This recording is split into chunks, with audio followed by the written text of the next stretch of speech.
If, like me, you've been on a very long and frustrating quest for the ultimate compact vlogging camera, well, your dream might have just come true according to some rumours which have surfaced on the web recently, and they are for the Canon G7X Mark III. Now, this is a camera that we're expecting to be refreshed this year, probably at the CP Plus photo trade show that's happening in Japan March 1st. And these are very, very exciting renderings that have appeared online. A lot of people, though, are saying that they're fake because it does seem almost too good to be true.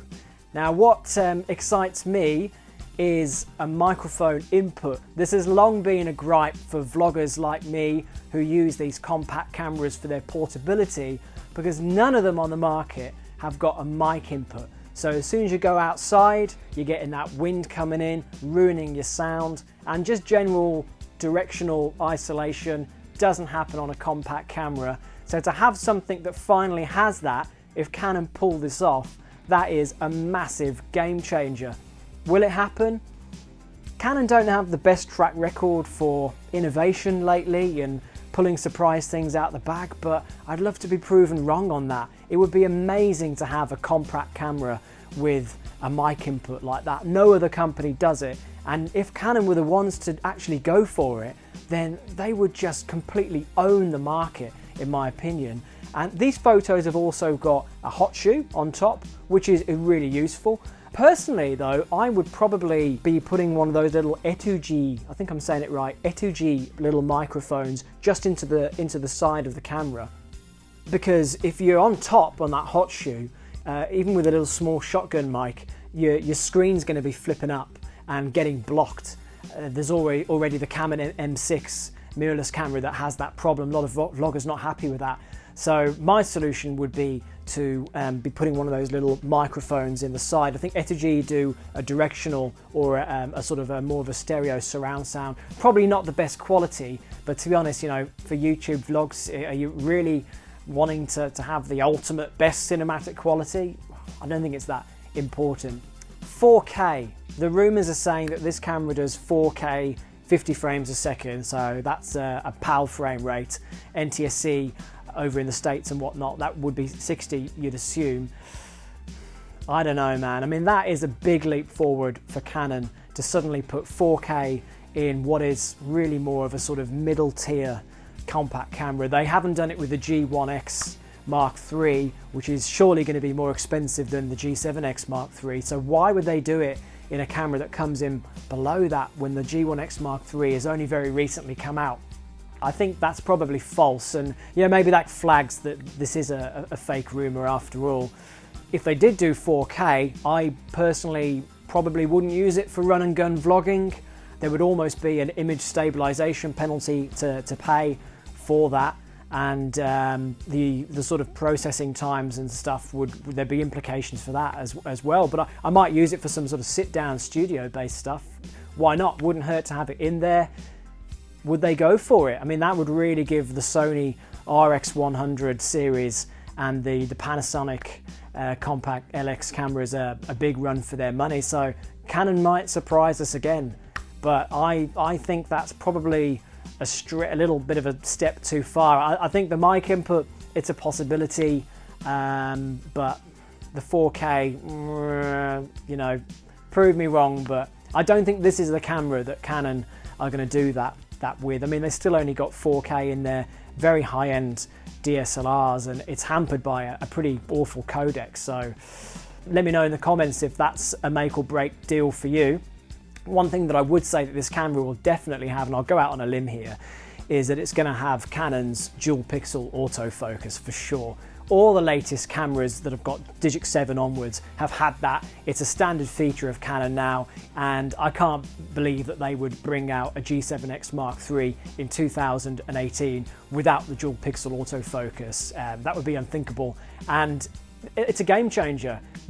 One of the major problems with the G7X and other power shots up until recently has been the lack of this dual pixel autofocus, relying on just that contrast, and it's just not up to scratch, you know. And as much as I love using my G7X Mark I didn't go to the Mark II because I didn't see enough improvements for me to bother. But one of the drawbacks has been that sort of focus hunting and just losing focus a lot of the time. It's really frustrating, and it's held back an otherwise excellent camera. So it's definitely going to have the dual pixel autofocus. I really don't think I'm wrong on that. Most people, I think, assume that is a fact. So definitely looking forward to that feature. These renderings seem to have the same lens, or at least the same lens specifications on the previous iterations of the G7X series. So that is an equivalent focal length of 24mm to 100mm with an aperture of 1.8 to 2.8. I don't think we're going to see a new lens on this camera, and the reason for that is that this lens is already really a class leader. I know what you're going to say. Yes, the Sony RX100 series and the Panasonic LX10, or I think also called LX15 depending on where you are, those lenses might well be a little bit sharper. The Canon is known for being on the softer side, especially at the edges when you're wide at 24mm. But the reason I'm saying is that it's a leader is that no other company gives you that zoom range, that much reach with that f-stop.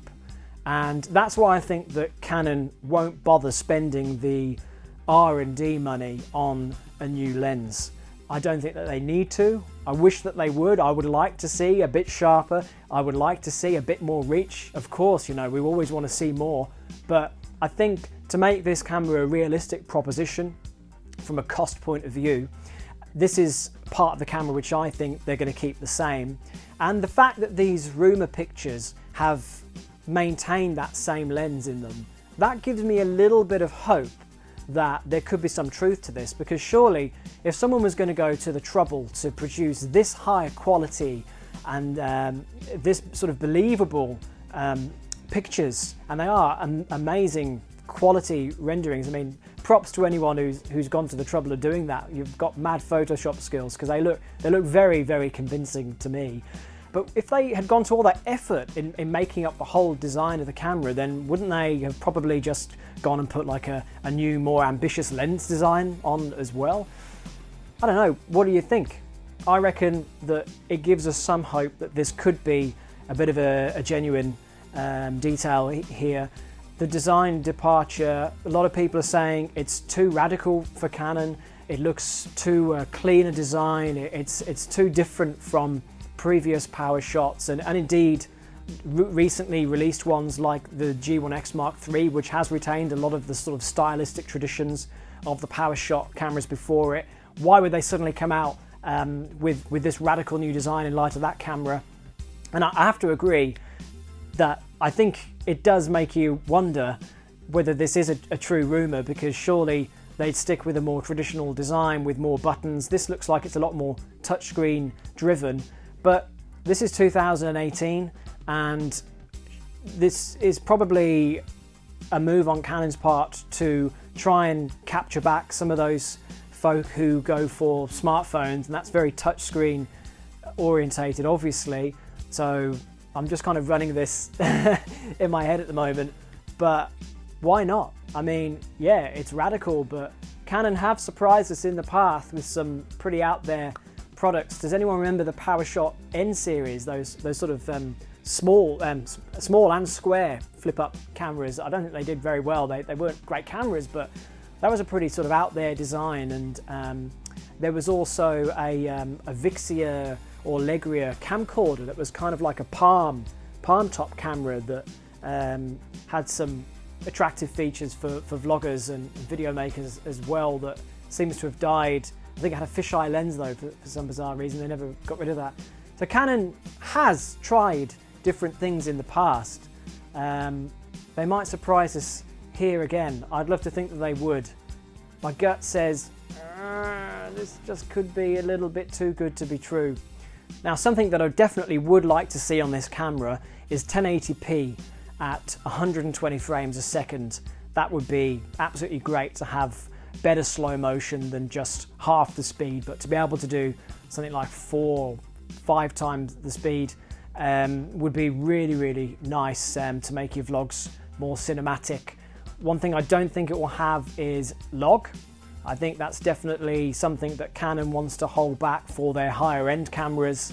Sony puts it in the RX100 series, sure, but I don't think it's really a feature that people are going to sort of miss from the G7X line. It'll be something that they criticize probably when it's not in there, but realistically most users for this camera are going to want a decent look straight out of camera. They're not going to want a color grade, and this is what this camera offers over the RX100 series, is its ergonomics, its usability and its simplicity, and it's a much quicker workflow just to be able to turn it on, shoot and then edit really quickly, and not to be fiddling around with those kinds of settings. So less flexibility, sure, if you are someone who wants to get into grading and all that kind of stuff, but personally for me, I just want a decent picture out of the box that I can do very, very minor tweaking to in post and then just upload and crack on with the next video. So log profile, not a big deal for me. So those are my thoughts on these Canon G7X Mark III rumours, and what do you think? Are they real or are they fake? And let me know in the comments what features you'd like to see in the next version of this camera. Hopefully we won't have to wait too long to find out. I'll see you in the next one.